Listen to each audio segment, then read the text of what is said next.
¿Qué tal, compañeros? En la sesión de hoy vamos a hablar sobre el relieve de tipo estructural, ¿sí?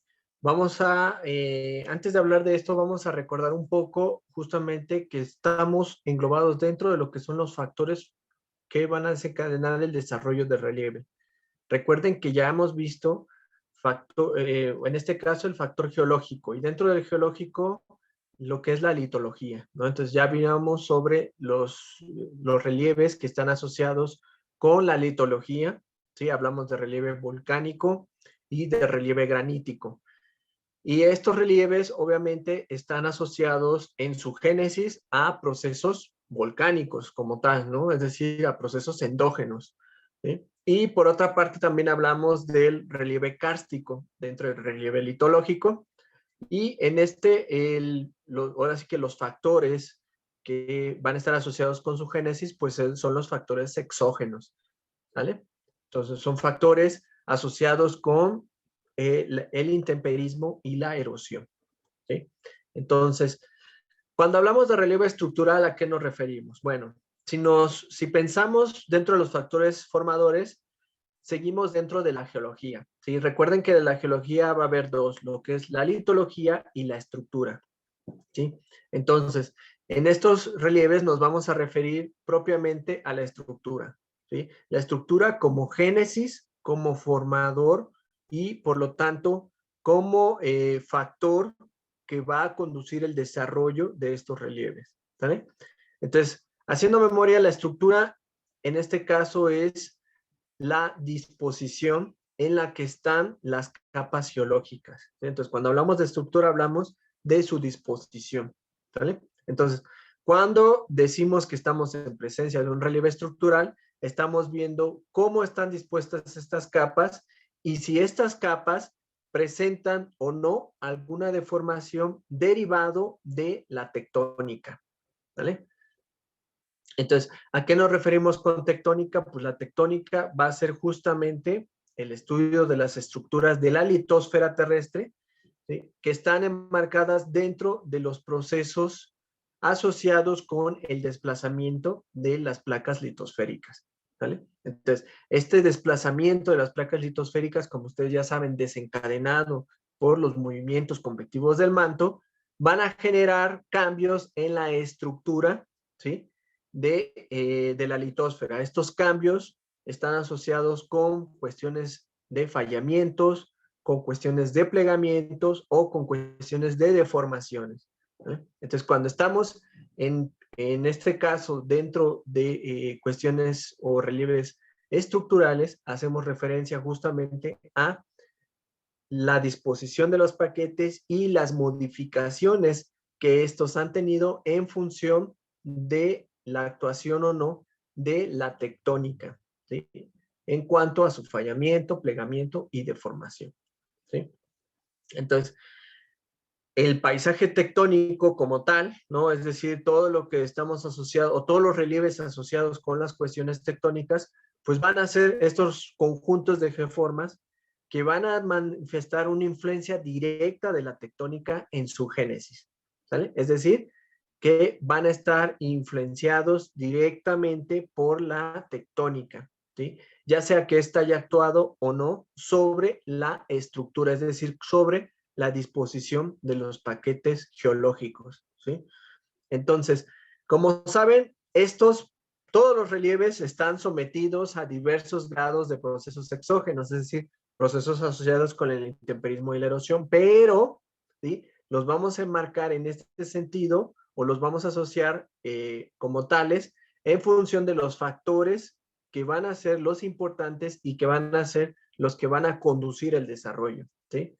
En este caso, dentro del relieve estructural, estamos hablando de la estructura, es decir, la disposición de los paquetes geológicos y las deformaciones o fallamientos derivados de la actuación de la tectónica, ¿vale?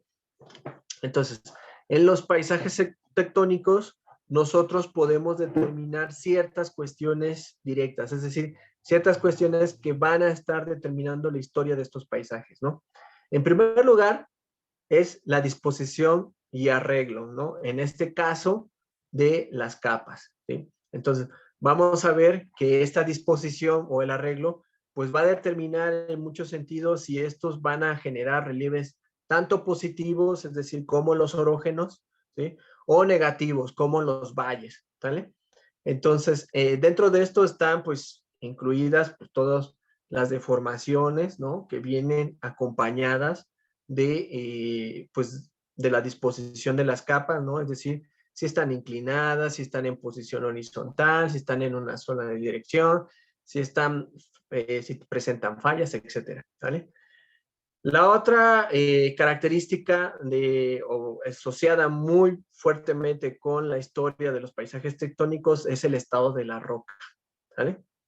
Entonces, la roca, en este caso, va a tener una influencia directa en cómo se desarrolla la historia de estos paisajes, porque lo que vamos a tener es que la roca, en este caso, por los distintos grados de dureza o resistencia que tenga el intemperismo, así como el espesor de la roca dentro de las capas geológicas, pues va a determinar justamente qué tan rápido o qué tan, digámoslo así, qué tan factible va a ser la erosión de ciertas zonas, ¿no? Entonces, si una roca está muy fracturada, obviamente esto va a conducir a que la erosión sea más rápida, o a diferencia de que si una roca está muy compactada, ¿sí? No presenta grandes fracturas, pues esto va a retrasar un poco más el desarrollo, ¿no? O la erosión, ¿no? Y otra cosa, pues son que, claro, todo esto va acompañado de superficies de distinta edad, ¿no? Entonces, lo que vamos a tener es que, claro, como vamos a seguir un ordenamiento de la disposición de los estratos, pues claro, estos van a estar tremendamente relacionados con la edad, ¿no? En la que se dispusieron dichos estratos, ¿no? Entonces, algunos de ellos, por ejemplo, van a estar asociados con algunas cuestiones de terrazas, ¿no? O con la formación de terrazas, algunos con cuestiones marinas, otros con cuestiones más continentales, en fin, ¿no? Todo esto, obviamente, lo que nos va a generar, pues es, digámoslo así, un conjunto, ¿no? De desarrollo de hacia dónde va a ir destinado pues, todos los relieves, ¿no? Hacia dónde van a irse conforme la erosión avance, ¿sale? Entonces, como ya vimos, los relieves tectónicos están asociados por fuerzas endógenas, ¿sí? Dentro de las fuerzas endógenas, recuerden, tenemos el vulcanismo y la tectónica. Entonces, cuando hablamos de un relieve estructural, la fuerza endógena es la principal y dentro de la endógena estamos hablando de procesos asociados con la tectónica, ¿sí? Es decir, el desplazamiento de las placas litosféricas, ¿vale? Entonces, podemos tener en este caso dos combinaciones. Bueno, digámoslo así, por una parte puede ser que estas estructuras o la disposición, ¿no? De las capas no haya sido modificado por la tectónica, ¿vale? En ese caso, nosotros estamos en presencia de relieves estructurales de cuencas sedimentarias, ¿sí? Cuando ya la tectónica ha actuado sobre la estructura, es decir, la disposición de las capas, entonces entramos en estructuras o relieves de tipo de plegamiento o de falla, ¿vale? Y en estas cuestiones, pues vamos a ir ampliando un poco más esta información, ¿vale? Entonces, en primer lugar, tenemos los relieves donde la tectónica todavía no ha actuado sobre la estructura directamente, por lo que el desarrollo, la evolución de estos relieves va a depender directamente de los estratos, ¿sí? Este tipo de relieves le llamamos relieves tubulares o aclinales, es decir, sin ninguna inclinación, ¿sale? Entonces, estos relieves, como ya dije, dependen totalmente de, digamos, la disposición original de los estratos, ¿sale? En este caso, como ya saben, los estratos se van a disponer de manera horizontal. Todos van a ir en función de la disposición horizontal, ¿sí? Entonces, lo que van a hacer estos relieves es que van a mantener esa distribución, esa disposición horizontal, ¿sí? Y en ellos todavía no ha actuado la tectónica, es decir, no ha habido ninguna deformación, ningún plegamiento, ni ninguna dislocación o ruptura, ¿sale? Entonces, son relieves tal cual, cómo se dispusieron desde su origen, ¿sí? Y obviamente la erosión va a actuar en ellos. ¿Cómo va a actuar la erosión en ellos? Pues va a actuar en lo que conocemos como una erosión diferencial, ¿sí? ¿Por qué? Porque lo que vamos a tener es que la disposición de las capas litosféricas van a estar asociadas con algún tipo de roca, ¿sí? Entonces, como sabemos, hay rocas que son más duras o resistentes a la erosión y hay otras rocas que son más deslenables, ¿no? O blandas, es decir, que son más susceptibles a erosión, ¿sale? Entonces, la disposición de estas capas o la alternancia de capas duras con capas blandas, ¿sí? Y por lo tanto la consecuente erosión más rápida o más lenta de ellas, pues va a determinar lo que conocemos como esa erosión diferencial, ¿sale? Entonces, esto también va a estar influenciado por la potencia de los estratos. Me refiero a potencia, es decir, con el espesor, ¿sale? Puede ser que pues sea una roca muy dura, pero la potencia de este estrato sea muy pequeña, es decir, sea un estrato muy delgado, ¿sí?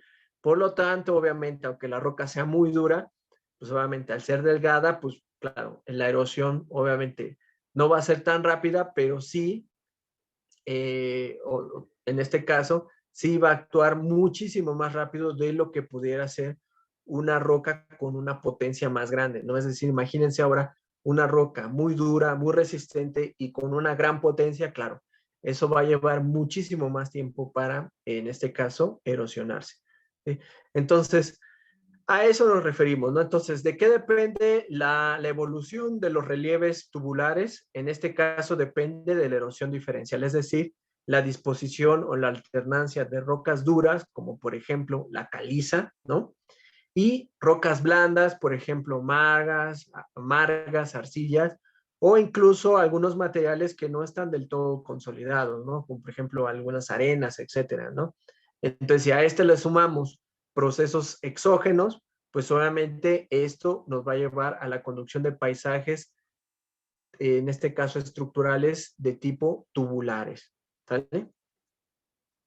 Entonces vean, ¿no? Aquí en la imagen que tenemos, en la imagen en el extremo izquierdo de la diapositiva, lo que tenemos es la evolución, en este caso, de los tipos de relieves aclinales o tubulares, ¿no?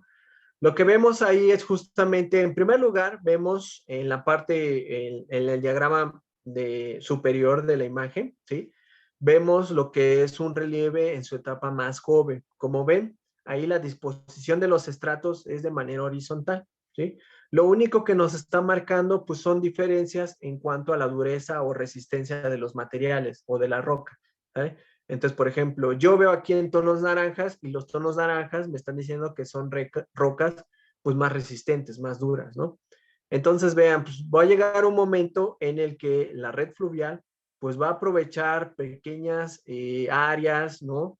Pequeñas cuarteaduras de las capas, ¿no? De la roca, ¿no?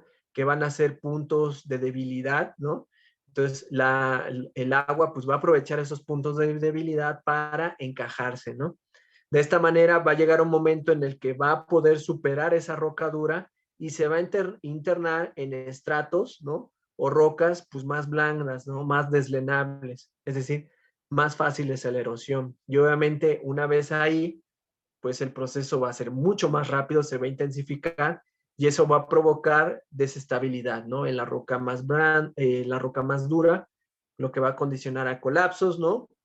Y obviamente, como va a seguir haciendo incisión, pues va a actuar sobre la siguiente capa de roca, ¿no? Y de tal manera hasta que llegue un momento en el que el proceso o el curso del agua ya no sea tan fuerte, ¿no? O tan incisivo y bueno, de alguna manera se detenga, ¿no? Entonces, vean cómo pasamos de un relieve muy joven, ¿no? Donde la red fluvial, pues prácticamente no va a pasar mucho de las primeras dos capas, ¿no? Conforme se hace la incisión, pues se generan estos grandes barrancos, estos grandes cañones, ¿no? Y estas montañas que no son producto de algún alzamiento tectónico, es decir, que la tectónica los haya levantado, sino son productos de la erosión, ¿no? De una erosión diferencial o una erosión dirigida por, en este caso, por el curso del río, ¿no? hasta llegar a un relieve muy avanzado en edad, ¿no? Donde prácticamente, pues, el proceso ha, en este caso, dejado prácticamente una superficie lisa, ¿no? Es decir, ya sin tantos realces, ¿no? Sin tantas coyunturas, sin tantas deformaciones, simplemente un relieve muy liso, ¿no?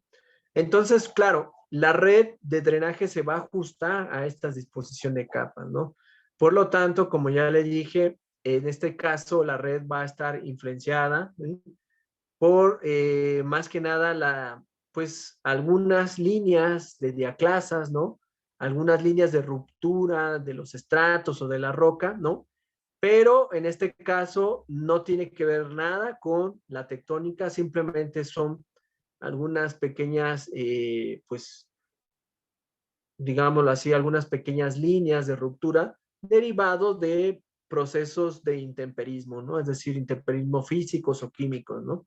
Que obviamente se intensifican por la presencia y en este caso por la acumulación de agua, ¿no? Y la insistente ocurrencia de agua en la zona, ¿no? Entonces, claro, esto va a esto va a generar una mayor penetración del agua, ¿sí? Y por lo tanto va a conducir a un mayor encajamiento de los ríos y va a conformar pues los grandes barrancos, ¿no? Entonces la red típica que nosotros vemos en este tipo de relieves es una red que denominamos como dendrítica, ¿sí? Imagínense esta red como si fuera un árbol, tal cual, ¿no? Como si fueran las ramas de un árbol, ¿sale? Entonces va a crecer en todas direcciones, siempre y cuando encuentre un punto de debilidad, alguna línea, ¿no? De alguna diaclasa, etcétera. Y en base a esto, pues va a continuar su insistencia, ¿no? Es decir, tratando de encontrar puntos de debilidad en la roca o en las capas, ¿no? De los estratos y bueno, y en función de ello va a ir aumentando, ¿no? Es decir, sin ninguna influencia de la tectónica, ¿no? Entonces, es muy importante que ustedes traten de asociar los conceptos, ¿no? Entonces, como ven, un concepto que vamos a manejar mucho es el concepto de la diaclasa, ¿sale? Entonces, cuando hablo de una diaclasa, me refiero a una ruptura, una pequeña grieta, un pequeño corte, ya sea en una roca maciza, ¿sí? En una masa rocosa o en algún estrato. Pero todas estas líneas, todos estos cortes no han desencadenado ningún desplazamiento, ¿sale? Simplemente se genera la línea y ya está, ¿no? Es decir, el estrato o la roca se mantienen ahí mismo, en el mismo lugar, simplemente se generó una grieta y ya. A ese tipo de grietas que se forman, ¿no? En bloques de roca sólida o en los estratos, ¿no? O en bloques de estrato, es lo que denominamos como diaclasa, ¿sale? Entonces, ¿qué va a generar la diaclasa? Bueno, pues lo que va a generar es que con el tiempo, pues va a empezar a fragmentar la roca, ¿no? Ya sea de forma física, ¿sí? Es decir, porque el agua se va a empezar a penetrar en esas grietas y obviamente, por ejemplo, en climas fríos, cuando se enfría el agua que presente en las grietas, pues esta aumenta de volumen, recuerden, y lo que va a hacer es que va a empezar a abrir un poco más la grieta, ¿no? Obviamente, mientras la grieta sea más grande, pues más agua va a entrar, ¿no? Y así sucesivamente hasta que, pum, la fragmente, ¿no? Y de esta manera obtengamos un fragmento de esa roca maciza, ¿no? Y a este fragmento es al que le llamamos como clasto, ¿sí? Esto lo podemos ver muy bien en la imagen de la diapositiva, ¿no? Donde tenemos, por ejemplo, un bloque de roca, ¿no? Es una sola roca, es un bloque, pero lo que vemos es que, claro, en la parte más superficial de este bloque, lo que tenemos son grietas, ¿no? Grietas de distintos tamaños, de distintas formas, ¿no? Y este conjunto de grietas es lo que llamamos como diaclasa, ¿no? Entonces decimos que la bloque está muy diaclasada, ¿no? Entonces, claro, estas diaclasas o estas grietas en la roca o en los estratos, pues van a controlar directamente el intemperismo y la erosión, ¿no? Porque obviamente son puntos de debilidad de la roca o del estrato y ahí es donde va a hacer insistencia, en este caso, el intemperismo o la erosión, ¿no? Es decir, si se acumula ahí el agua, pues es más fácil que se lleven a cabo procesos o intemperismo químico y físico que en los lugares pues donde no hay grieta, ¿no? Que es más difícil que penetre el agua, ¿sale? Entonces son esos, ¿no? Son puntos de debilidad en la roca que son aprovechados por los agentes externos, ¿no? Entonces, obviamente estas grietas pues favorecen la penetración de agua, de sustancias disueltas, ¿sale? Que obviamente van a interactuar con la roca y con los minerales presentes en la roca y pues van a favorecer, en este caso, su intemperismo, ¿vale? Muy bien.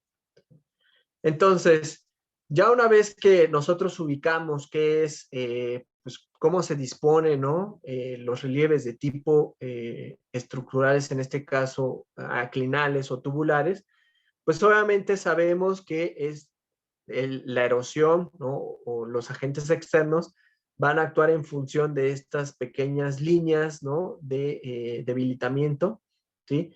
Y obviamente van a empezar a desarrollarse ahí, pues, una gran parte de las formas resultantes, ¿no? Producto de la erosión. En este caso es lo que conocemos como las formas resultantes de los relieves, ¿sale? Que como ya hemos visto pueden ser formas erosivas o pueden ser formas acumulativas, ¿sale? En el caso de los relieves tubulares o aclinales, tenemos formas muy características, ¿no? Y estos los vemos, por ejemplo, en ambientes un poco más de climas semiáridos, ¿no?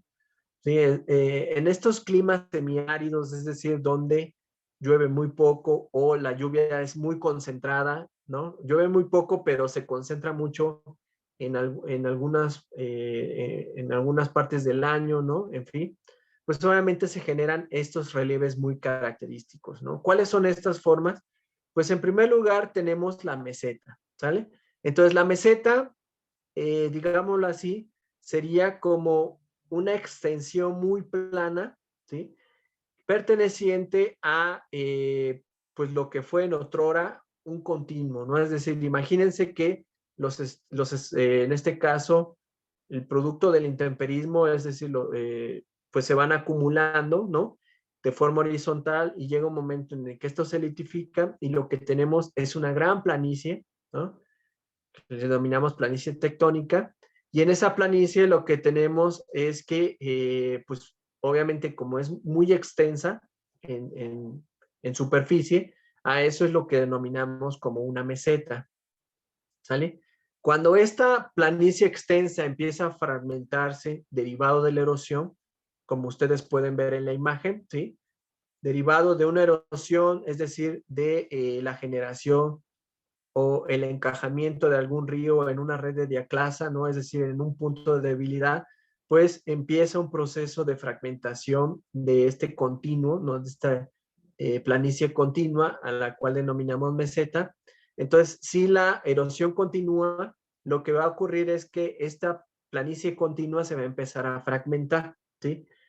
Cuando llega un momento, uno de los fragmentos, en este caso, tiende a ser de menor tamaño, ¿sí? Entonces, el fragmento derivado de esa gran meseta, ¿sí? Es lo que conocemos como una mesa, ¿sí? Que sería esta imagen, ¿no? Esta sería una mesa, es decir, una, digámoslo así, una planicie tectónica mucho más pequeña, ¿no? ¿Sí? Y si el proceso continúa, es decir, si la erosión continúa, lo que vamos viendo es que esta mesa se va a seguir siendo fragmentada, ¿no?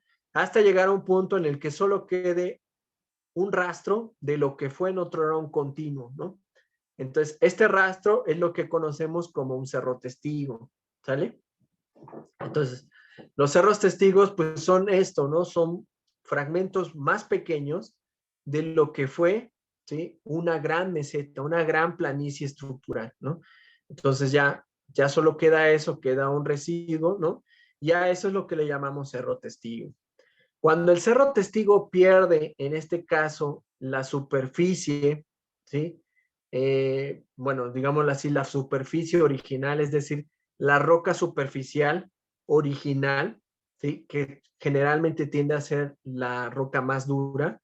Entonces, lo único que queda, pues, son los rastros de las rocas más blandas o de las rocas más profundas.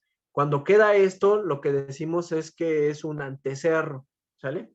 De tal manera que lo que tenemos, pues es eso, ¿no? Un antecerro, lo que fue un cerro testigo, pero ahora ya carece de la roca más superficial, ¿sí? Es decir, de la roca más superficial original, y lo único que tenemos son las rocas más profundas y en este sentido las rocas más deslenables, ¿no? Es decir, los materiales más deslenables, más susceptibles a la erosión, ¿vale?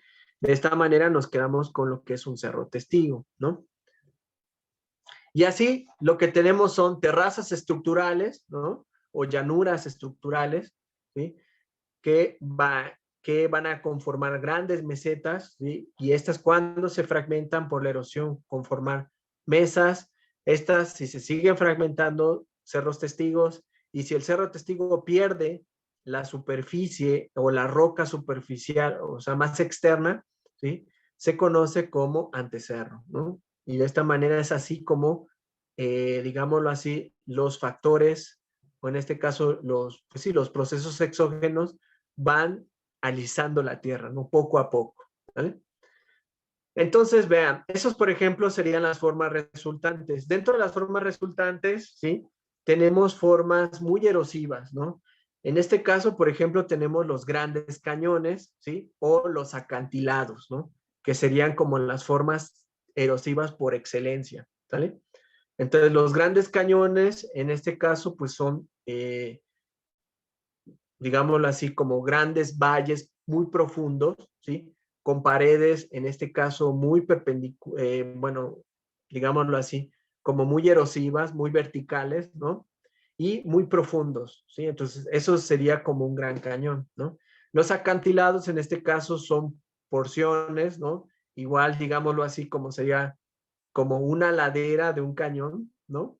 Ese sería un acantilado, ¿no? Entonces, tanto los acantilados como los cañones presentan dos estructuras fundamentales, ¿no? La primera, en este caso, es lo que conocemos como la cornisa. La cornisa sería, en este caso, la roca, ¿sí? Más dura que quedó, ¿sí? Es decir, la roca superficial más dura, ¿sí? O más resistente, ¿qué quedó? Entonces lo que tenemos es que esa roca, dependiendo de la potencia, pues va a ser el tamaño de la cornisa, ¿no? Si, si fue una roca un estrato muy delgado, pues va a ser una cornisa muy pequeña. Si el estrato es muy potente, es decir, si tiene un gran espesor, pues va a ser una cornisa muy grande, ¿no? Pero van a ser, va a ser una geoforma muy erosiva, ¿no? Es decir, de la cornisa va a estar constantemente cayendo material por cuestiones erosivas, por el flujo del agua, etcétera. Y este material se va a acumular en una parte o en un relieve acumulativo que denominamos como talud, ¿sí? Entonces, el talud es el que va a estar dispuesto justamente debajo de la cornisa y va a ser el cúmulo de materiales provenientes de lo que es, en este caso, las terrazas o las llanuras estructurales, junto con la cornisa, ¿no? Entonces, todo ese material que va a arrastrar el agua o el viento, pues va a ser depositado ahí, ¿no? En en esos relieves acumulativos llamados taludes, ¿no? ¿Sale? Vamos bien. El talud es un concepto que vamos a estar viendo continuamente, ¿no? Porque se va a aplicar justamente a todas estas zonas de acumulación, ¿sí? Que se encuentran justo debajo de zonas altamente erosivas, ¿no? Entonces, como ya vimos, podemos ver, por ejemplo, taludes continentales, ¿no?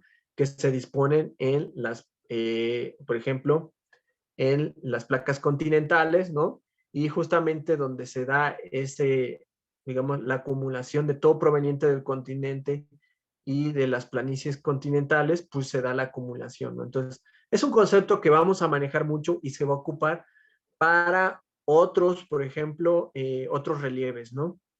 Entonces, es conocerlo que cuando decimos talud es un relieve de acumulación y siempre se va a encontrar debajo de un relieve altamente erosivo, ¿no? En el caso de los relieves estructurales, ¿sí? La cornisa va a ser el relieve erosivo y el talud, pues va a ser el relieve acumulativo, ¿no? ¿Sale? Muy bien.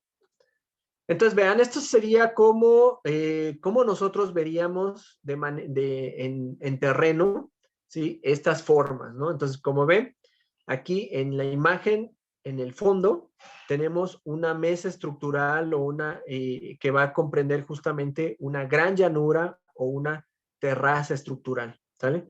Esto lo podemos ver en la imagen que se encuentra un poco más encima, ¿no?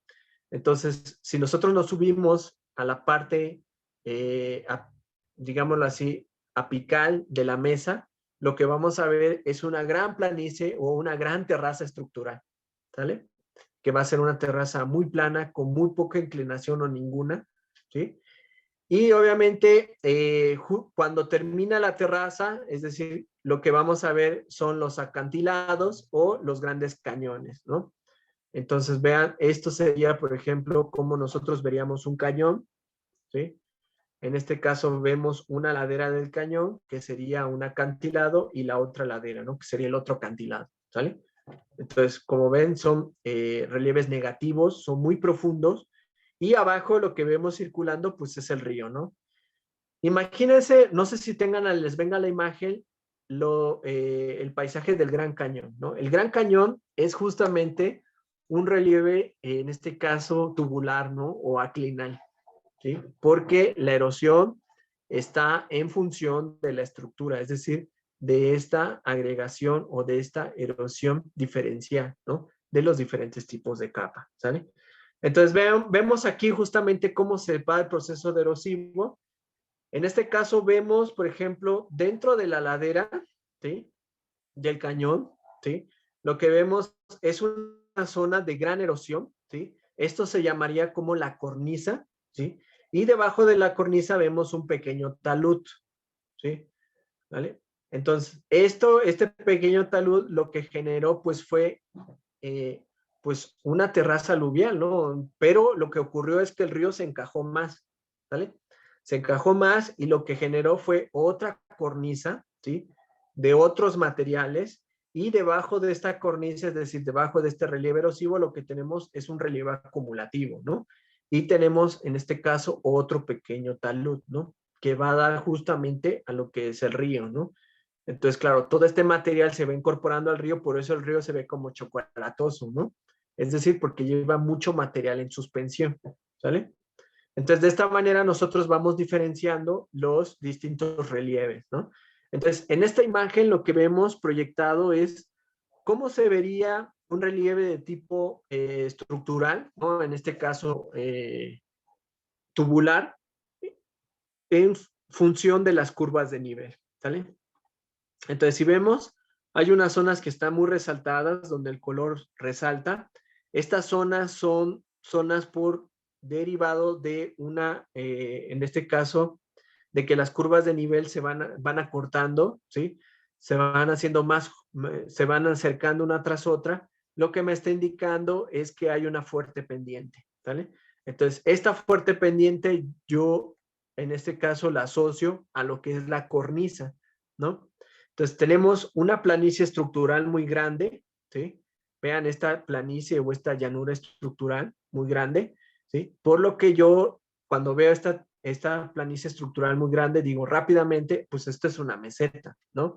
Luego, en la orilla de la meseta, lo que veo es la cornisa, ¿sí? Y justo debajo de la cornisa, todo lo que es el talud. Vean qué tan grande es el talud, ¿sale? ¿Sí? Llega hasta acá, ¿sí?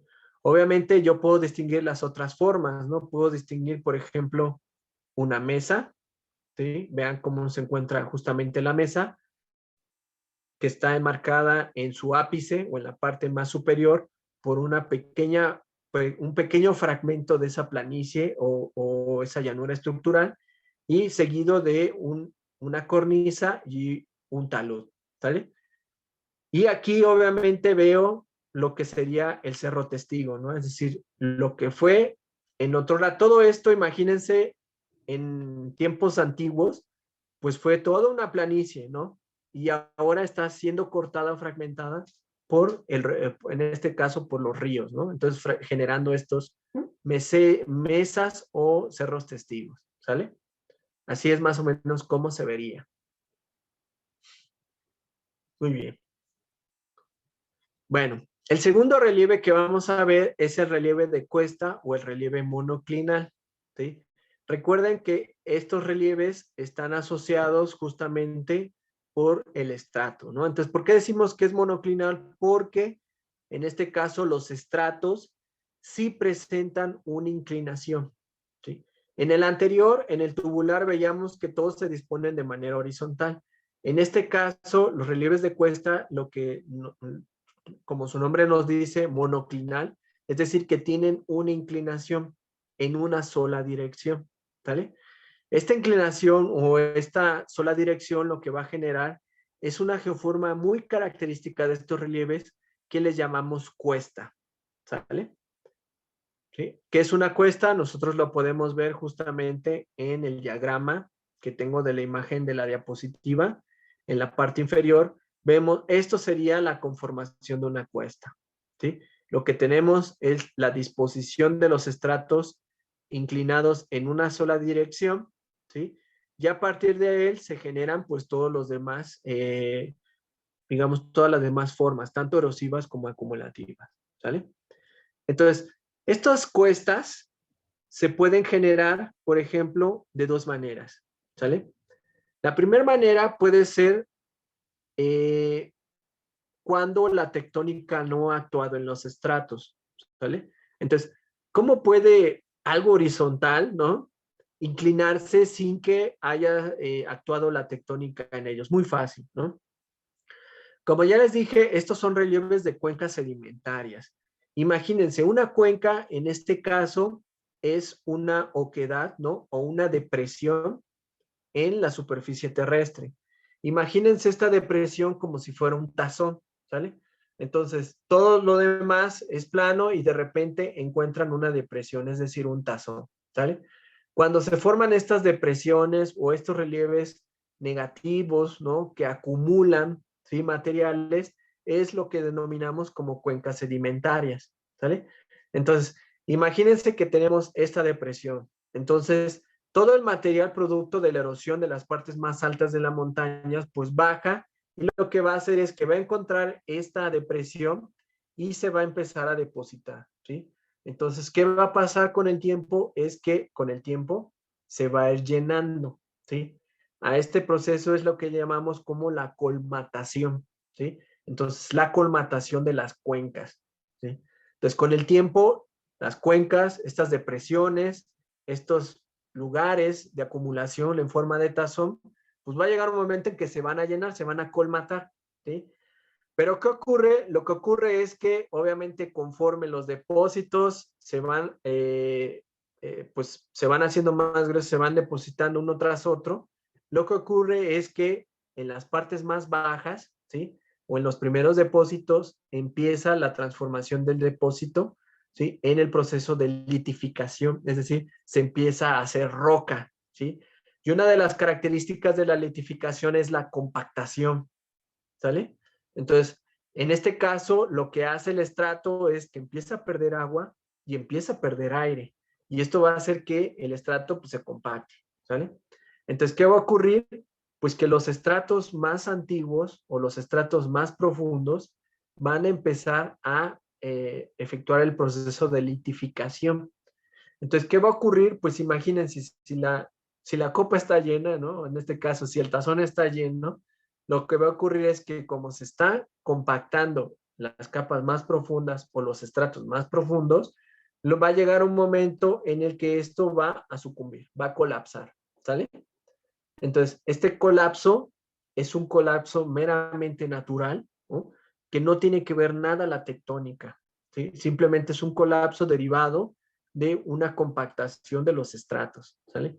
Entonces, en las, digámoslo así, en los bordes de las cuencas es donde se está llevando justamente la inclinación de las capas, ¿sí? Este es un proceso meramente natural que ocurre en las cuencas y no depende de la tectónica, ¿sale? De esta manera se generan estos relieves de cuesta o relieves monoclinales en los bordes de las cuencas sedimentarias, ¿vale? Otra manera de que se generen estos relieves es a partir de la tectónica, es decir, cuando ya actúa la tectónica. ¿De qué manera actúa? Pues plegando, ¿sí? Los estratos, ¿no? Es decir, o las capas del roca, ¿no? Entonces, Cuando la roca es muy plástica, llega un momento en el que fuerzas compresivas lo que van a hacer es que de algo que es horizontal van a empezar a plegarlo, ¿sale? Es decir, van a empezar a generar pliegues, ¿sí? Como si fuera un acordeón, ¿sale? Entonces, estos pliegues lo que van a generar, pues es justamente un levantamiento de las capas tectónicas, ¿vale? Entonces, si, como ya dije, cuando se está más expuesto al ambiente o a los agentes de intemperismo, es cuanto mayor alto, cuanto más alto seas, pues más expuesto estás a los agentes, ¿no? Entonces, las partes más altas son más fácilmente susceptibles a la erosión. Como ya saben, ¿por qué? Porque se exponen más a los agentes, en este caso exógenos, además de que mientras más alto se va perdiendo más estabilidad, hay mayor pendiente, ¿sí? Por lo tanto, eso facilita la erosión, ¿sí? Y si los materiales no tienen muy buena cohesión o no se genera cohesión, pues obviamente esto hace que sea más fácil los procesos erosivos, ¿no? Entonces vean cómo en la imagen lo que estamos viendo es eso, ¿no? Se lleva a cabo el plegamiento de las capas, ¿sí? Y lo que va a ocurrir es que las capas que estén más levantadas van a sufrir procesos erosivos mucho más rápidos, ¿no? Esto va a desencadenar que con el tiempo estas capas desaparezcan y lo que tengamos sean justamente en las orillas estos relieves de tipo monoclinales o relieves de cuesta, ¿sale? Entonces lo que tenemos es justamente una cuesta, ¿sale? De esa manera nosotros podemos, en este caso, generar o decir que los relieves de cuesta se forman por una parte cuando la tectónica no ha actuado y por otra cuando la tectónica ya actuó sobre la estructura, es decir, la disposición de las capas geológicas, ¿vale? Entonces, bueno, ¿qué tiene en común la cuesta? Bueno, la cuesta es el relieve por excelencia resultado de, o es la geoforma por excelencia de los relieves monoclinales, ¿sale? En este caso, lo que tenemos es que de igual manera la cuesta se forma por una erosión diferencial, ¿sale? Es decir, tenemos roca que es muy resistente y roca, en este caso, que es muy desdrenable, ¿no? Es decir, roca muy suave, que es muy susceptible a la erosión, ¿vale? Entonces, la roca más resistente, ¿sí? Lo que va a dar lugar a, generalmente, a lo que es justamente lo que conocemos como el frente de la cuesta, ¿vale?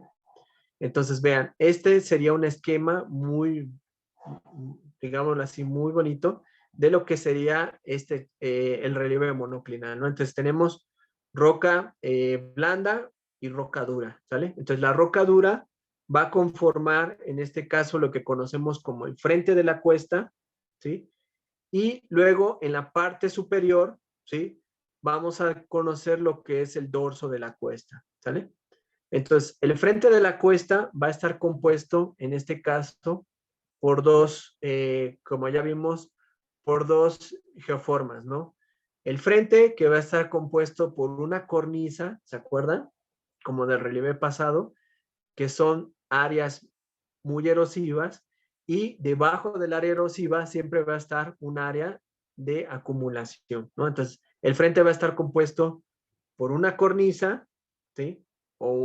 Y posteriormente debajo un talud, ¿no? O una zona de acumulación, ¿sí? Y en la parte de arriba lo que vamos a tener, digámoslo así, como si fuera la continuación de la roca, lo que vamos a tener es una ladera muy elongada que vamos a denominar como el dorso de la cuesta, ¿sale? Entonces, el dorso de la cuesta va a terminar donde empieza el talud acumulativo de la siguiente cuesta, ¿no? Entonces tenemos talud, cornisa y dorso de la cuesta, ¿sale? Y así sucesivamente, ¿no? Entonces, son relieves muy repetitivos. ¿Cuántos puede haber? Pues dependiendo de cuántas capas, ¿no? Y cuál sea la potencia de las capas, pues en este caso puede haber pues tantas cuestas como pues, sea tanta disposición o tantos, digámoslo así, estratos dentro de la estructura, ¿no? ¿Sale? Entonces, Lo que vamos viendo es que con el tiempo se van generando valles, ¿sí? Estos valles donde tenemos un valle con una ladera muy elongada, ¿sí? Muy, muy larga, en este caso, y una ladera más corta, que está asociada con el talud, ¿no? Entonces, esto lo que nos va a generar son valles en forma asimétrica, les decimos, ¿no? Es decir, que no hay una correspondencia en cuanto al tamaño de las laderas, ¿no? Es decir, porque vemos una ladera más larga, ¿sí? Y digámoslo así, con menos inclinación, y una ladera muy corta y con más inclinación, ¿sale? Entonces, estos valles, lo que conocemos, los valles asimétricos, ¿sí? También son muy comunes en otros relieves, ¿no? Pero en este tipo de caso, estos relieves, estos valles son muy, muy asociados con los relieves de tipo monoclina, ¿sale? Entonces, estos valles reciben el nombre de valles en V, ¿sale? En este caso es V, ¿sale? Entonces, cuando son aclinales, pues una V o una, digamos, una ladera del V es más elongada y con menos pendiente que la otra, ¿no? Entonces, pueden ser valles, por ejemplo, muy amplios, ¿no? Es decir, donde se vea una diferencia, o valles muy estrechos, ¿no? Es decir, donde las laderas sean muy próximas una con otras, ¿no? Pero siempre vamos a tener esta diferencia, o esa diferencia, ¿no? Ese diferencial entre una ladera y otra, ¿sale? Entonces, cuando decimos que una ladera o una pendiente es suave, nos referimos al ángulo, ¿sale? El ángulo que en geomorfología se conoce como el buzamiento. El buzamiento, o también le decimos el echado, ¿sale? Entonces, cuando decimos, bueno, es que esta ladera tiene un buzamiento de tantos grados, hacemos referencia a que tiene un ángulo de inclinación de tantos grados, ¿no? Y la dirección es tal, ¿no? Hacia el este o hacia el oeste o hacia el norte o hacia el sur, ¿sale? ¿Vamos bien? Entonces, de tal manera que en este caso, obviamente, entre el dorso de una cuesta y el talud de otra, se generan puntos, en este caso, de debilidad, ¿no? Estos puntos de debilidad son aprovechados por la red fluvial para correr sobre ellos, ¿vale? Por lo tanto, la red fluvial que aquí tenemos es una red de tipo enrejada, ¿sale? Es decir, porque va a seguir, en este caso, la configuración de los valles asimétricos.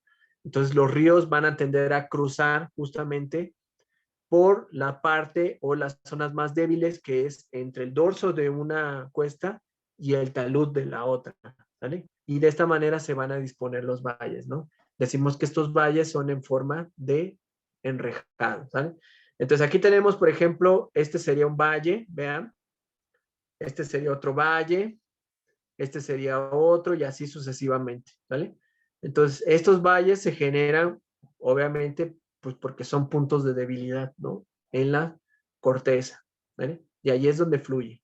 Siempre tengan en mente eso, ¿no? El agua va a fluir sobre puntos de debilidad, ¿no? Que pueden ser ocasionados por ejemplo, tipo de roca o por algunas cuestiones tectónicas, ¿no? Por ejemplo, fallas o, o redes de día clase, ¿sale? Entonces, como ya vimos, el relieve por excelencia es la cuesta, ¿vale? Pero si nosotros aumentamos el buzamiento de la cuesta, lo que vamos a tener son diferencias en los nombres, ¿vale? Nosotros denominamos cuesta a ese, digámoslo así, a esa disposición o a ese buzamiento, ¿sí? Que es entre los 2 y los 20 grados. Entonces, cuando los estratos están dispuestos, imagínense, el eje de X y el eje de Y, ¿sale? Imagínense eso, está X y Y. Si los estratos están dispuestos a 20 grados, ¿sí? Nosotros estamos hablando de una cuesta, ¿sale? Tal cual, como la vimos, ¿sí? La cuesta con un dorso, ¿no? Y una cornisa o un frente, ¿no? Compuesto de una cornisa y un talud, ¿sale? Si la cuesta o el buzamiento de los estratos es mayor a 20 grados, ¿sí? En este caso, esta cuesta recibe el nombre de cresta monoclinal, ¿Mm? Lo podemos ver justamente en los diagramas que se disponen en la diapositiva, ¿no? Entonces, vemos que digámoslo así, el buzamiento en este caso las capas, presentan una inclinación mayor a 20 grados, ¿sí? Vean, esto sería una cuesta y esto sería una cresta monoclinal, ¿sí?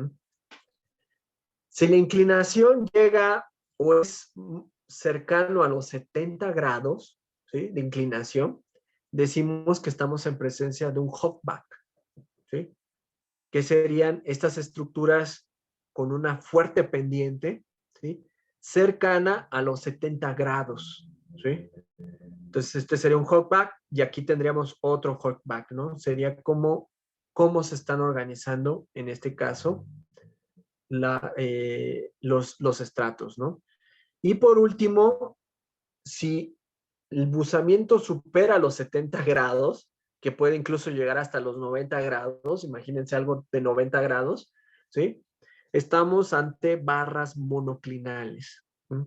Entonces, en algunos relieves incluso podemos ver todas estas gradaciones, ¿sale? Entonces, podemos ver cuestas, podemos ver crestas, podemos ver hogbacks, podemos ver barras monoclinales, ¿sí? Pero en algunos casos únicamente no fue tan fuerte la inclinación que únicamente pues nos quedamos con cuestas, ¿no?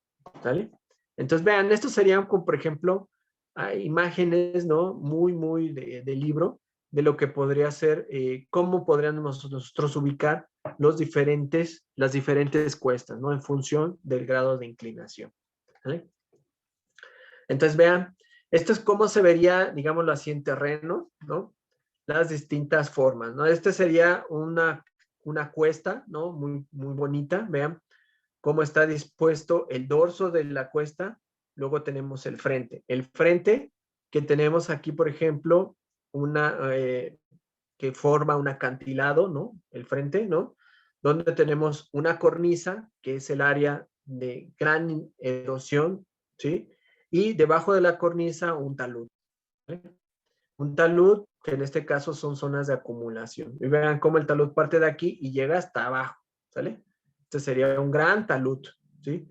Y esta sería la zona de mayor erosión, que sería como la cornisa, ¿sale? ¿Mm? Entonces, todo esto pues, va a conformar un gran acantilado, ¿no? Pero como ven, no hay, simplemente es la disposición en una sola dirección, ¿sí? Lo podemos ver justamente en el diagrama de la diapositiva en la parte superior izquierda, ¿no? Entonces vean cómo se dispone justamente los estratos, cómo se van doblando y se va generando, en este caso, la cuesta. Recuerden, si excede, en este caso, los 20 grados o se aproxima, ¿sí? O se aproxima supera los 20 grados, estamos ante un hogback, ¿sale? Un hogback va a tener los mismos elementos de una cuesta, ¿sí? Va a tener el dorso y el frente de la cuesta.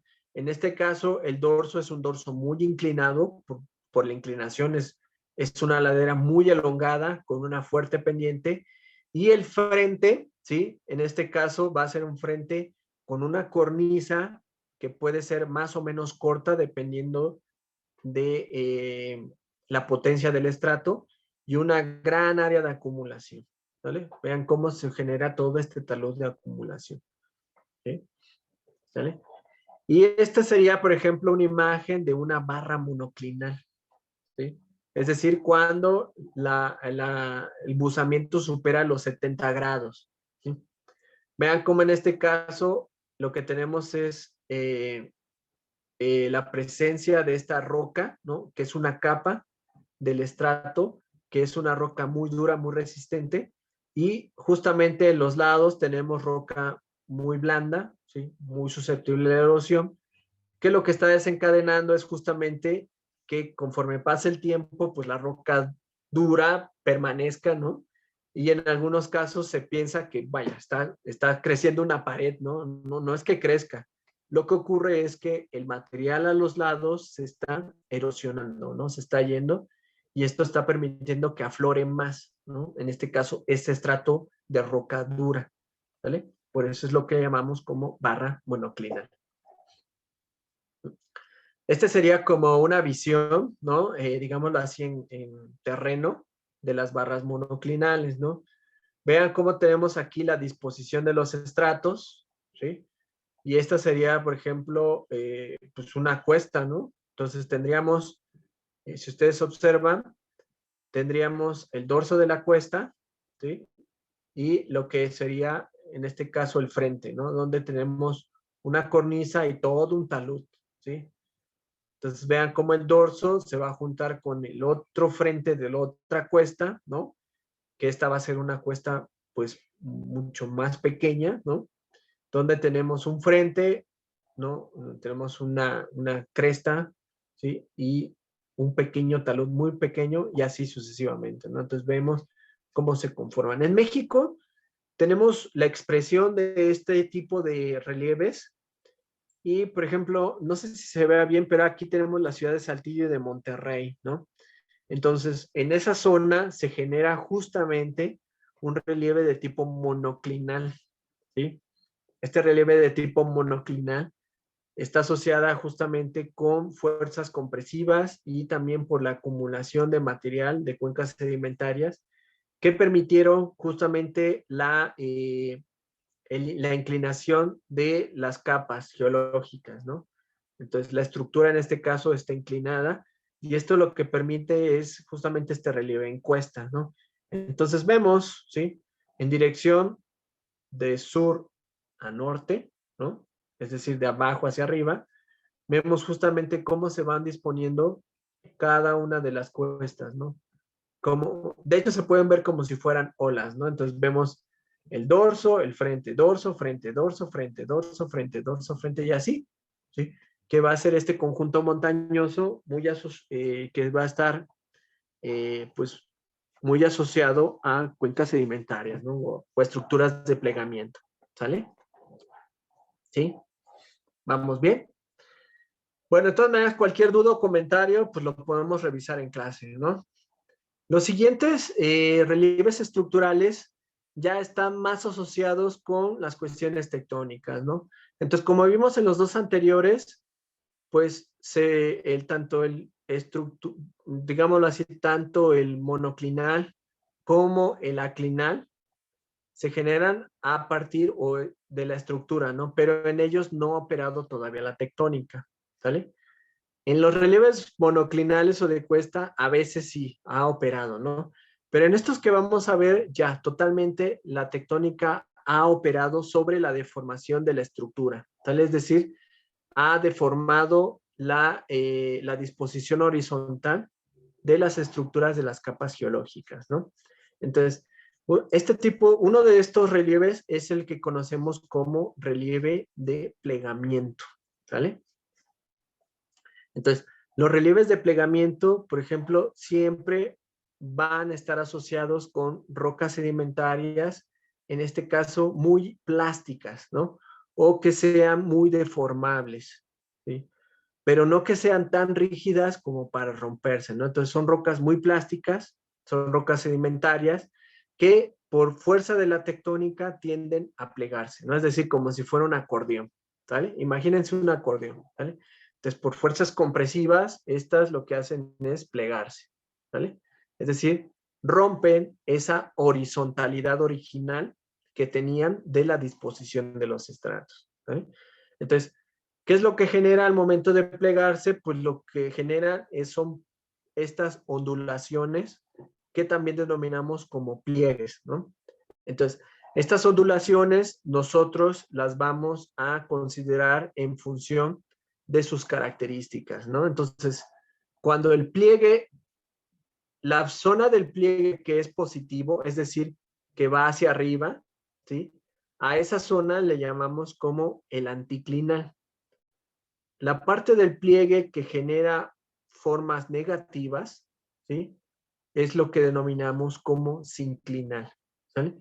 Entonces, si se imaginan un acordeón, el acordeón va a tener zonas positivas o levantadas y zonas negativas, ¿no? O bajas y así. Positivas, negativas, ¿no? De tal manera que Esas zonas positivas, es decir, donde se levanta el relieve, son los anticlinales, y donde baja el relieve son los inclinales, ¿sale? De tal manera que nosotros podemos atribuirle nombre, ¿no? A cada una de esas formas, ¿no? Entonces tenemos los anticlinales y los inclinales, ¿sí? Las formas positivas, anticlinales, y las formas negativas, los inclinales, ¿no? Entonces, los pliegues en este caso son muy importantes dentro de estos relieves, y la diferenciación de ellos pues nos va a marcar las distintas geoformas resultantes, ¿no? Derivados de los procesos erosivos, ¿no? Entonces, basta con saber, por ejemplo, que los pliegues encontramos algunas partes, ¿no? Una de las partes principales es lo que conocemos como los flancos, ¿no? Si nosotros dividiéramos el pliegue a la mitad, ¿no? Entonces, tanto un lado como el otro del eje axial, digámoslo así, es decir, del eje que va a partir a la mitad, a esos dos les denominamos flancos, ¿sí? Pueden ser los flancos positivos, es decir, los flancos de cada anticlinal, o los flancos negativos, es decir, los flancos de cada sinclinal, ¿sale? Y la zona donde se lleva a cabo el mayor plegamiento, es decir, donde tenemos la zona más plegada, o donde se está llevando el mayor plegamiento, tanto positivo como negativo, es lo que conocemos como la charnela, ¿vale? Entonces, de tal manera nosotros, ubicando estos puntos, podemos diferenciarlos, ¿sí? Dónde pasan o dónde se lleva a cabo las erosiones, ¿sí? Y así nosotros podemos identificar los distintos tipos de relieve de plegamiento, ¿vale? ¿Sí? ¿Por qué los distintos relieves? Bueno, porque los relieves de plegamiento se clasifican, ¿sí? Uno de ellos, o el primero de ellos, es un relieve que llamamos un relieve conforme, ¿vale? Es un relieve de tipo de plegamiento, y este relieve genera un relieve conforme. ¿De qué se trata? En este caso son relieves que prácticamente son isoclinales, es decir, poseen las mismas estructuras o los plegamientos de forma continua, ¿sale? Imagínense nuevamente el acordeón, ¿sí? Entonces, si ven, el acordeón tiene anticlinales, inclinales, anticlinales, inclinales, de manera muy estructurada, muy continua, ¿no? Cuando esto es así, ¿sale? Estamos en presencia de relieves conformes. Es decir, que el anticlinal corresponde con la parte más elevada, y el sinclinal corresponde con la parte más profunda, ¿sale? Es decir, con los relieves negativos, ¿sí? Cuando esto hay una correspondencia, decimos que estamos en un relieve conforme, es decir, que el pliegue no se modificó, no se ha modificado, no hay ninguna modificación, ¿sí? Se lleva a cabo el pliegue, la parte positiva es el anticlinal y la parte negativa es el sinclinal, ¿sale? Entonces, cuando hay esta correspondencia, decimos que estamos en un relieve de tipo conforme. Lo podemos ver en el diagrama de la imagen que tenemos en la parte izquierda de la diapositiva. Entonces vemos el anticlinal, sinclinal, sinclinal, ¿sale? Entonces, si vemos los estratos, pues estos llevan la misma forma, ¿no? Anticlinal, sinclinal, ¿no? Entonces, todos los estratos están asociados a esta forma, ¿sale? Entonces, no hay disposición diferente alguna, ¿sale? Entonces, se llevó a cabo el plegamiento y todos los estratos se plegaron de igual manera, ¿no? Entonces, los anticlinales son positivos, los relieves y los inclinales son los relieves negativos, ¿sale? No hay más. Pero, ¿qué ocurre? Lo que va a ocurrir es que, claro, como les dije, con el tiempo empiezan a hacer efecto las cuestiones exógenas, ¿vale? Entonces, como ya vimos, conforme más alto subas, pues más expuesto estás a los elementos externos, y por lo tanto mayor es la erosión, ¿sí? Entonces, ¿qué va a ocurrir? Lo que va a ocurrir es que conforme pasa el tiempo, ¿sí? Se van a generar relieves invertidos. ¿Qué quiere decir esto?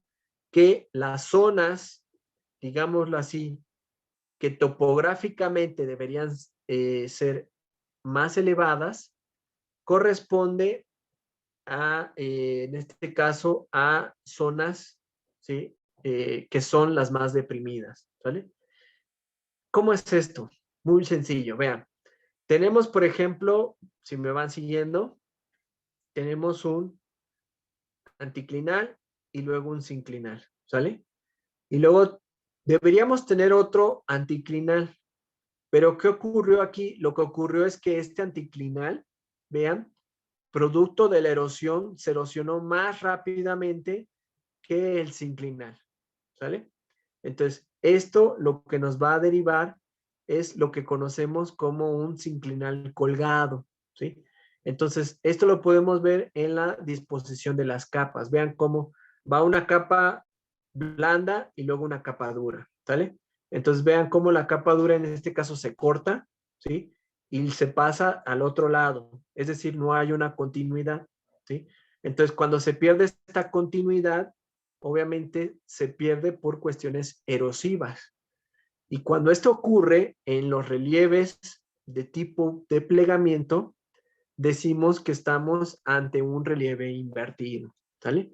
Donde los inclinales, ¿sí? Están ubicados en las porciones que deberían ser tectónicamente más elevadas, ¿no? Pero ahora son las zonas topográficas, son zonas topográficamente deprimidas, ¿sale? Y así, ¿sí? Entonces, cuando esto ocurre, estamos en presencia de un relieve invertido, ¿vale? ¿Sí? Espero que se haya quedado la idea, ¿vale? Entonces, es muy fácil si lo siguen desde las capas geológicas, ¿sale? Entonces, vemos esta capa de roca dura y luego desaparece. Y luego vuelve a aparecer acá y luego desaparece. Casualmente desaparece en las partes anticlinales, es decir, las partes que, digamos, tectónicamente deberían corresponder con partes elevadas, pero ahora por cuestiones erosivas son partes deprimidas, ¿no? Es decir, topográficamente lo que vemos son zonas de depresión, ¿eh?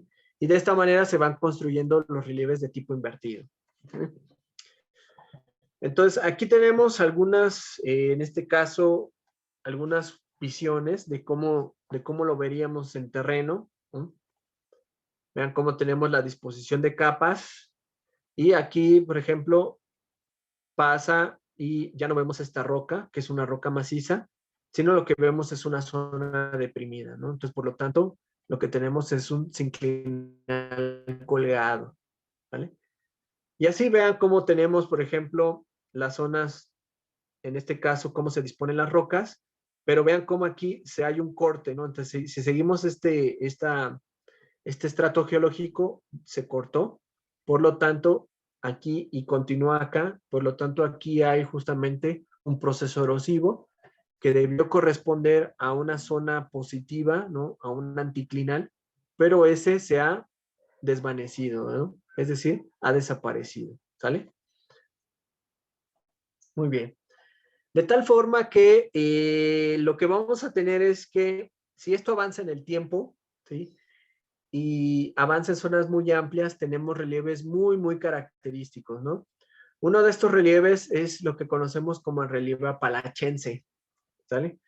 El relieve apalachense, que se le denomina así por la zona de los Apalaches, ¿no? Que son unas montañas ubicadas en la costa oeste de Estados Unidos, ¿no? Tiene este tipo de relieves. ¿Cómo se caracteriza este tipo de relieves? Bueno, para empezar, es un tipo de relieves de plegamiento. Vean justamente cómo está llevado a cabo en los plegamientos, ¿no? ¿Sí? Entonces, lo que primero hubo fue un plegamiento, ¿sí? Posteriormente hubo una erosión muy fuerte, ¿sí? De esas zonas positivamente, ¿no? Luego hubo otro levantamiento, ¿sí? Es decir, hubo un levantamiento tectónico y nuevamente erosiones, ¿no? Entonces, las rocas, el resultado es que las rocas más resistentes son las que tienen una alineación en forma de crestas, ¿no? Estas crestas de rocas muy resistentes es lo que se conoce como la cresta apalachense. Entonces, cuando nosotros vemos grandes extensiones de estas crestas, ¿no? Lo que estamos en presencia de un relieve de tipo apalachense, ¿sale? ¿Sí?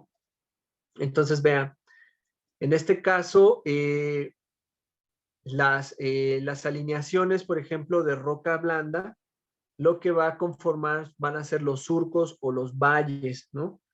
De dónde van a correr los ríos, ¿sí?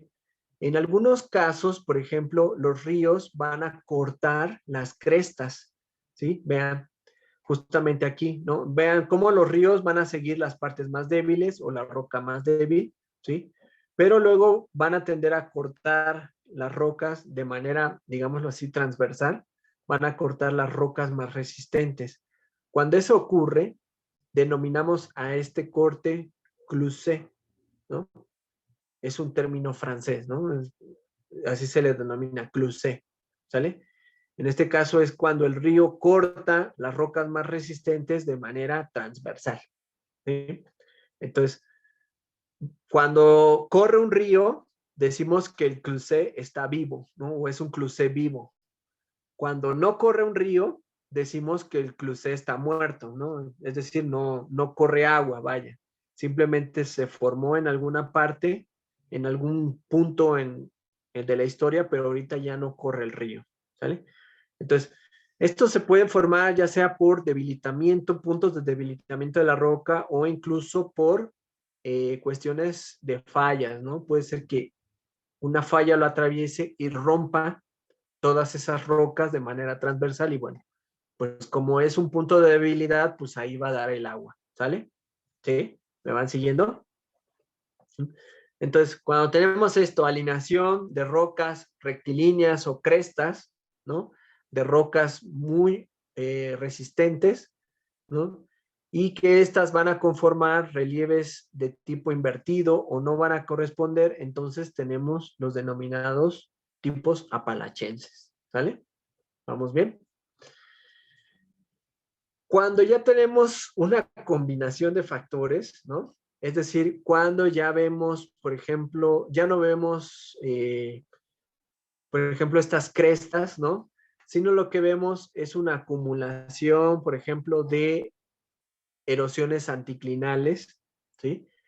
Entonces, lo que tenemos es que los dejan valles, por ejemplo, sinclinales muy colgados, ¿sí? Este tipo de relieves invertidos con el tiempo lo que da lugar es un relieve jurásico, ¿sale? Recuerden que se llama jurásico porque ahí es donde se encuentran las rocas del tipo jurásico y se denomina así porque se encuentra en una zona que se llama el Valle de Jura, ¿no? Entonces, ahí en el Valle de Jura también se encuentran estos tipos de relieve, ¿sí? Si ven, no tenemos crestas como en la Parachense, lo que sí tenemos son relieves de tipo invertido, ¿no? Muy, muy, muy característicos, ¿no? Entonces, estos relieves de tipo invertido, ¿sí? Lo que tenemos es que en algunos casos van a formar lo que denominamos como combes, ¿sí? Los combes van a ser zonas donde va a pasar el río, pero van a ser zonas paralelas, ¿sí? Digámoslo así, a los anticlinales, ¿sale? Entonces lo que tenemos es que van a romper los anticlinales, pero no de manera transversal como los cruces, sino de manera paralela, ¿sale? Entonces van a formar combes, además de los combes vamos a ver cruce, ¿no? Vamos a ver relieves invertidos, ¿sí? Pero no vamos a observar crestas, ¿no? Como en los jurásicos, ¿no? Entonces, cuando tenemos esta combinación de factores, lo que decimos es decir, valles perpendiculares a cumbres, ¿no? Dominadas por cruces o combes, estamos en presencia de relieves de tipo jurásico, ¿sí? Entonces, son relieves de plegamiento de tipo jurásico, son relieves muy, muy antiguos, ¿sí? Que están caracterizados, en este caso, por roca que se formó desde el Jurásico, ¿no? Entonces, bueno, esas son, ¿no? Como algunos de los relieves de tipo de plegamiento que vamos a encontrar, ¿vale? ¿Sí? Otro de los relieves que se va a conformar a partir de la presencia de la tectónica es lo que conocemos como los relieves de falla, ¿sí? Entonces, en este caso, la geoforma que va a caracterizar los relieves de falla, pues va a ser la falla, ¿no? La falla geológica, ¿sí? Entonces, ¿qué es una falla? La falla es la dislocación, ¿no? En este caso, la dislocación de una parte de la corteza terrestre. Es decir, que hay una fractura y sobre esa fractura se empiezan a desplazar las capas, ¿vale? Es decir, hay un movimiento. Como ven, es totalmente diferente a una diaclasa. La diaclasa es simplemente la grieta, ¿sí? Pero cuando hay movimiento, ¿sí? Es decir, cuando hay una falla que conduce a un movimiento de las placas de la corteza, ¿sí? Entonces tenemos eso, estamos en presencia de una falla, ¿sale?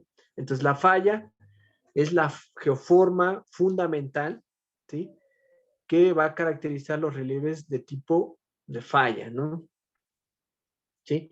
Y ya saben que en este caso estos movimientos se dan pues por cuestiones tectónicas, ¿no? Como ya saben, por el movimiento de las placas tectónicas, ¿sale? Entonces, ¿cómo se forma una falla? Pues muy fácil, ¿no? En primer lugar, debe de haber una fuerza de empuje, ¿sí? Debe de haber una fuerza de empuje que vaya hacia una sola dirección, ¿sí? Cuando existe esa fuerza de empuje y el material es muy frágil, lo que va a ocurrir es que ya no se va a plegar, sino se va a romper, ¿sí? De esta manera, lo que tenemos es la formación de una falla. Entonces, cuando se rompe y empieza a haber movimientos, estamos en presencia de una falla, ¿sale?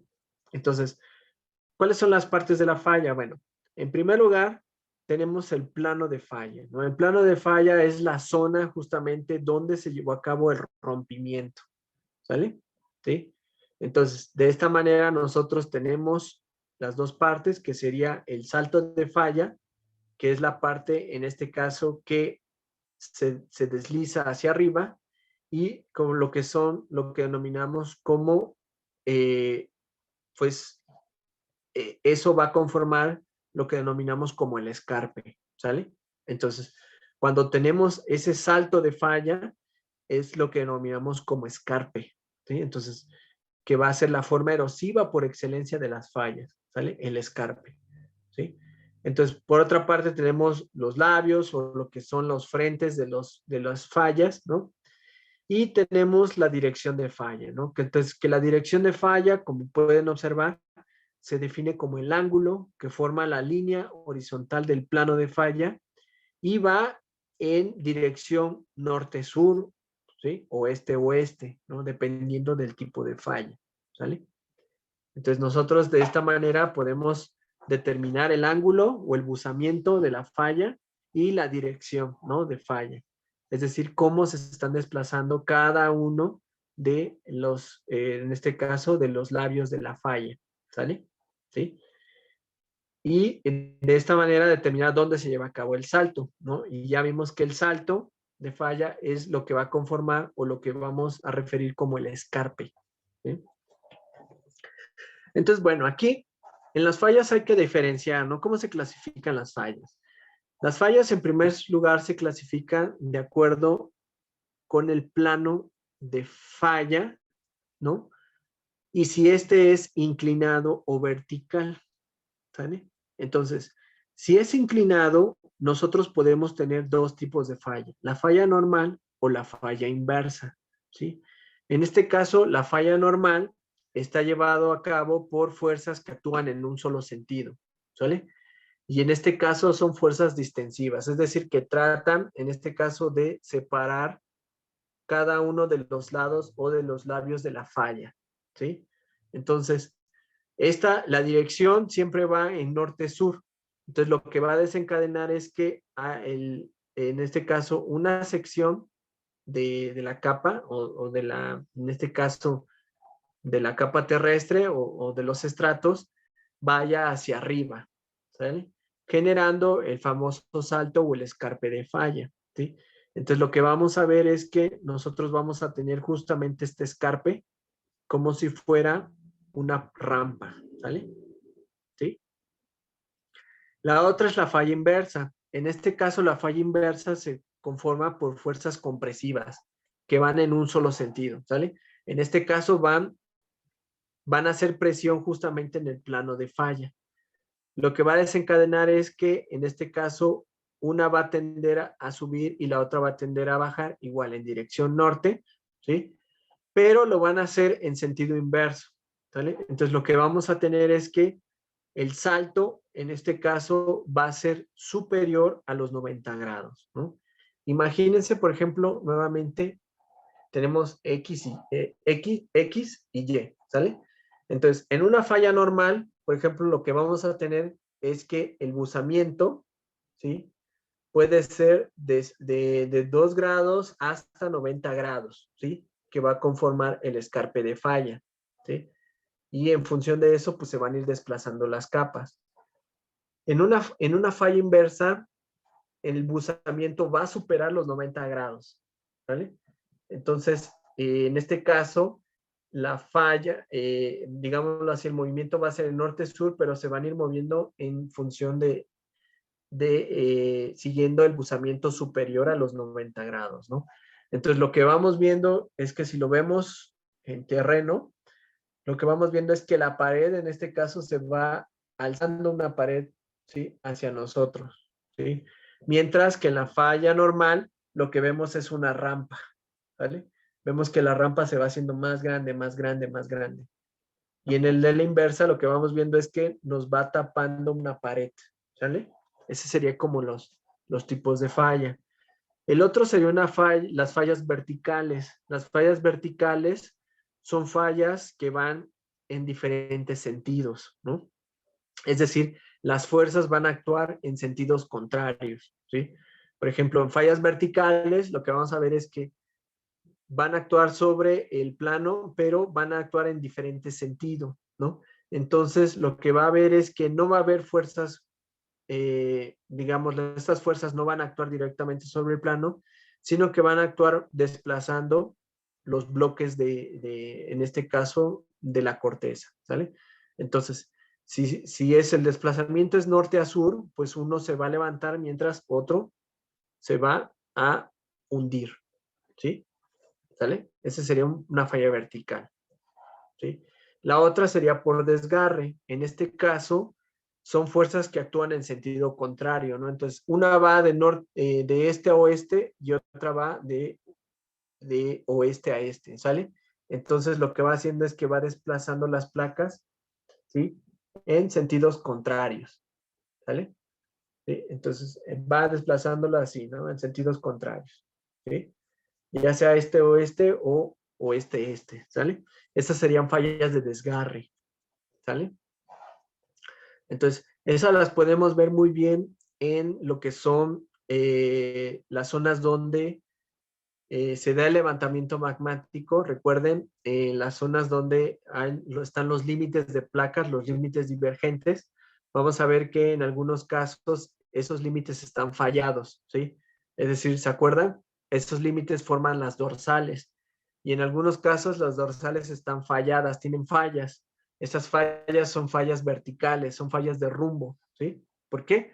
Porque llevan distintas direcciones, ¿no? Es decir, actúan en sentidos contrarios. Entonces lo que vemos es que está la dorsal y de repente vemos que se encuentra fallada, ¿no? Y así vemos un montón de fallas, ¿sí? En las dorsales, ¿no? Entonces, son fallas de desgarre, es decir, en este caso no hay un desplazamiento, ¿no? Simplemente es una traslocación, ¿sí? Que sufre, en este caso, la dorsal, ¿no? Y lo va a hacer siguiendo un plano, ¿no? Directamente, ¿no? Entonces, bueno, eso va a desencadenar a muchos, pues, a un cambio en la dirección de los patrones, del desplazamiento de las placas litosféricas, en fin, ¿no? Entonces, tiene varios significados, ¿no? En cuestiones geomorfológicas, ¿no? Entonces, pues la red fluvial se va a adaptar a todas estas fallas, ¿sí? Es decir, va a llegar un momento en el que pues la tectónica va a empezar a fracturar todos los elementos, ¿no? y obviamente esto va a empezar a conducir la denudación, ¿no? Es decir, la eliminación de las capas geológicas una por una de, por medio del intemperismo o la erosión, ¿no? Entonces, ¿qué va a ocurrir? Que la red fluvial se va a adaptar a estas fallas, ¿no? Entonces, si vemos, por ejemplo, lo que a veces vemos es que vemos una red fluvial y de repente, ¡fum!, vemos que está cambiado de dirección, ¿sí? De manera muy drástica, ¿sí? Entonces, cuando vemos que este cambio es muy drástico y digámoslo así, muy recto, entonces decimos, ah, bueno, aquí hay una falla, ¿sí? Obviamente esa falla nosotros no la vemos porque no es una falla con un plano inclinado, sino es una falla con un plano vertical, ¿sale? Es decir, que hubo un desplazamiento de fuerzas contrarias. Entonces no la vemos porque no vemos ningún resalte, ¿sí? Pero sabemos que existe porque el río prácticamente cambió de dirección de manera muy drástica, ¿no? Entonces cuando vemos esto decimos que estamos en presencia de una red rectangular, ¿sí? ¿Por qué? Porque el río va siguiendo vértices muy, muy rectos, ¿sí? Entonces se va moviendo por vértices muy, muy rectos y va cambiando de dirección en este sentido, ¿no? ¿Sale? Entonces, claro, si vemos el levantamiento, pues no hay más, hay una falla, ¿no? Pero si vemos que el río se, digámoslo así, se desplaza de manera muy vertical, ¿sí? Muy rectilínea, entonces decimos, bueno, sí hay una falla, pero muy probablemente esta falla sea una falla vertical, es decir, no de inclinación. Y por lo tanto, no la podemos ver, pero sí sabemos que está porque el río modificó su dirección, ¿sale? ¿Sí? ¿Vamos bien? Entonces, en este caso, toda la red fluvial está bajo un fuerte control estructural. Es decir, a partir de una tectónica, ¿sí? Y de fallas. ¿Sale? Entonces, en función de esto, nosotros podemos tener diferentes tipos de relieves, ¿sí? Entonces, vimos que la geoforma característica de la falla, bueno, de los relieves de tipo de falla, pues es la falla y el escarpe de falla, ¿no? Pero vamos a ver que en algunos casos estos se conforman en paisajes totalmente muy distinguibles y estos paisajes conforman grandes áreas que se van a considerar como relieves, ¿no? Entonces, estos relieves son, por ejemplo, el relieve de tipo germánico, ¿no? Entonces, en el caso de los relieves de tipo germánico, lo que va a actuar son fallas de tipo normal, ¿sí? Fallas verticales de tipo normal, ¿no? Es decir, lo que vamos a ver va a ser un escarpe, ¿no? Con una inclinación menor a 90 grados, ¿sale? Entonces, lo que va a ocurrir es que, como podemos ver en la diapositiva, ¿no? En la imagen de la diapositiva que se encuentra en la parte derecha, ¿sí? Vamos a ver que lo que tenemos es una zona, ¿sí? Donde se llevó a cabo una falla. Vean, aquí se encuentra la falla, ¿sale? Es una falla de tipo normal, de tipo vertical, normal. ¿Por qué? Porque lo que tenemos es un levantamiento, ¿sí? Un levantamiento de una parte y el hundimiento de la otra, ¿sale? Entonces vemos que este levantamiento o este escarpe es menor a 90 grados, por lo tanto, asumimos que es una falla de tipo normal, ¿sale? ¿Sí? Entonces, ¿qué ocurre? Bueno, que en este caso estas fallas en grandes extensiones lo que generan son los relieves germánicos. ¿Por qué se le llaman relieves germánicos? Porque obviamente se encuentran en partes conforman grandes áreas, ¿no? O del paisaje en Alemania, ¿sí? Y estos se caracterizan por tener, en este caso, bloques levantados. Los bloques levantados van a estar dominados o van a conformar grandes zonas montañosas, ¿sí? O grandes cordilleras montañosas, ¿sí? Y estas cordilleras montañosas son o están dadas en función del levantamiento tectónico, ¿sí? Es decir, son partes de la corteza que se levantaron por una falla, ¿sí? En este caso de tipo normal y van a conformar grandes estructuras, ¿no? Es decir, estructuras montañosas, ¿vale? Cordilleras, incluso algunas cordilleras montañosas, ¿no? Estas cordilleras o estos levantamientos tectónicos son los que denominamos como horsts, ¿sí? O pilares tectónicos, ¿sale? Y en el caso de los relieves germánicos van a conformar pues cadenas montañosas, ¿vale? Entonces, la parte que se levanta o los bloques que se levantan van a conformar los horsts o los pilares tectónicos. Y el bloque que se hunde va a conformar lo que denominamos como la fosa tectónica o los famosos graben, ¿sí? De tal manera que nosotros vamos a tener horsts, graben y horsts, ¿no? Entonces, los horsts, ya dije, van a conformar grandes estructuras levantadas, van a conformar incluso cordilleras montañosas, ¿no? Pero que están conformadas por levantamientos tectónicos, ¿no? ¿Sale? Y en la parte baja podemos encontrar las fosas, ¿sí? Las fosas o los denominados graben, ¿sí? Entonces en México tenemos mucho, por ejemplo, está la fosa de Acambay, ¿sí? Que es derivado justamente de cuestiones tectónicas, ¿no? De hecho, el sismo registrado en el 2017, ¿sí? Se presume que surgió a partir de los movimientos derivados de estructuras que se movían en función de eso, ¿no? De fallas, pero no de fallas, en este caso, asociadas con límites de placas, sino más bien fallas asociadas con dislocaciones de la corteza, ¿no? Y entre ellos, pues está lo que es la fosa de Acambay, ¿no? Donde se pueden generar grandes cuestiones sísmicas, ¿no? Porque obviamente aquí, cuando se desplaza una sobre la otra, lo que genera son fricciones, ¿no? Entonces, la fricción lo que lleva a algún momento es que sea un salto grande y genere, pues, el sismo, ¿sale? ¿Vamos bien? Entonces, vean cómo lo que tenemos aquí es la fosa y el Hertz, ¿no? La fosa, ¿no? Y vean cómo, si nosotros observamos la litología, ¿no? ¿Sí? O vemos la estructura, justamente vemos esto, ¿no? Vemos la fosa y luego vemos el levantamiento. ¿Cómo sabemos que se levantó? Porque la roca que está aquí la podemos ver en superficie, ¿no? Entonces, obviamente hubo un levantamiento tectónico, ¿no? Fue un levantamiento de tipo vertical y como vemos que en este caso el basculamiento es menor a 90 grados, entonces es una falla de tipo normal, ¿sí? ¿Vamos bien? A veces ocurre que estos paisajes quedan ocultos o quedan cubiertos por estructuras sedimentarias, ¿no? Entonces, cuando estos quedan cubiertos por estructuras sedimentarias, estamos en presencia de un relieve sajónico, ¿sí?